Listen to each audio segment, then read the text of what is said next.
across Saudi Arabia, most people supporting the wife, but because of the strict laws enforced, especially on women in Saudi Arabia, she now faces the jail time and a hefty fine.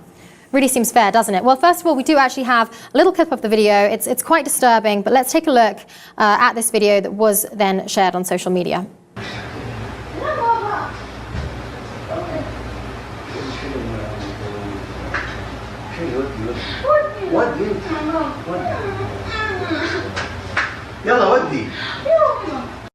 Yeah, it really appears that he was forcing himself on this maid as well. You can sort of see her squirming. So, you know, not a nice thing at all that's going on, but it's actually sparked this fierce debate. There are people on both sides of this debate on social networks across Saudi Arabia, some in support of him, some in support of his wife. Those in support of his wife have said things like, you did the best thing here because there was an urgent need for revenge and your revenge is the best. But when you're now looking at the fact that she faces a year in a Saudi Arabian prison along with a hefty fine, it really just makes it impossible for these women to stand up for anything that they believe in out there. It sets this kind of precedent. Oh no, of course, and we see so much abuse by these domestic workers that come from abroad to Saudi Arabia to send back money to their families in their poor country. Saudi Arabia has a lot of money, so much so, and it's become such a problem that countries in Africa like Mauritania have literally stopped allowing people to go to Saudi Arabia because of the sexual abuse, because of the violence that goes on. These women are promised jobs as, if mostly nurses, domestic workers, things that they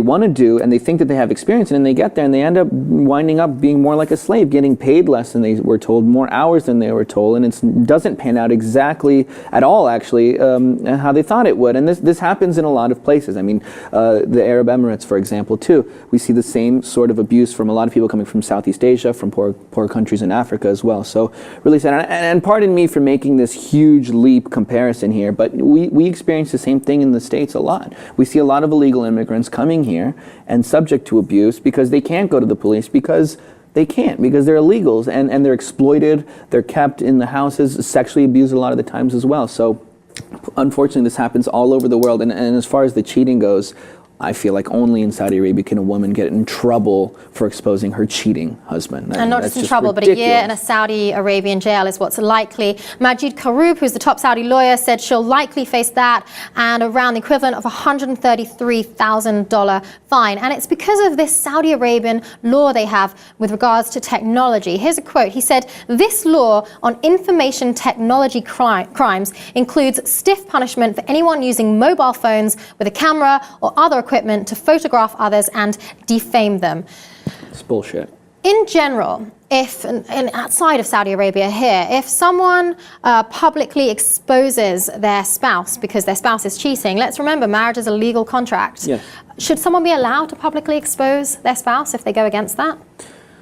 What do I think personally? I think you should. If your husband's cheating on you, well, he's an asshole and he deserves it, right? But can you imagine what would happen if a woman cheated on her husband in Saudi Arabia? Off with their head immediately, right? It's not fair, and these laws are put in place to suppress women. This is probably the move by this man's lawyer to switch flip the switch and get her in trouble. Meanwhile, she didn't really do anything wrong.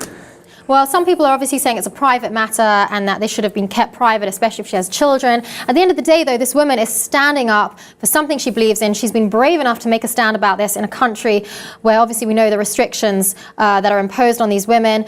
There are outrageous stories coming from Saudi Arabia every single day. This woman who has stood up for what she believes in is now facing a year in prison. What do you think of this story at home? And in general, if a spouse is cheating, should one be allowed to publicly shame them, or should this be this information technology law that they have in Saudi Arabia? Let us know your thoughts on this in the space below, and please keep watching TLN News for more stories like this.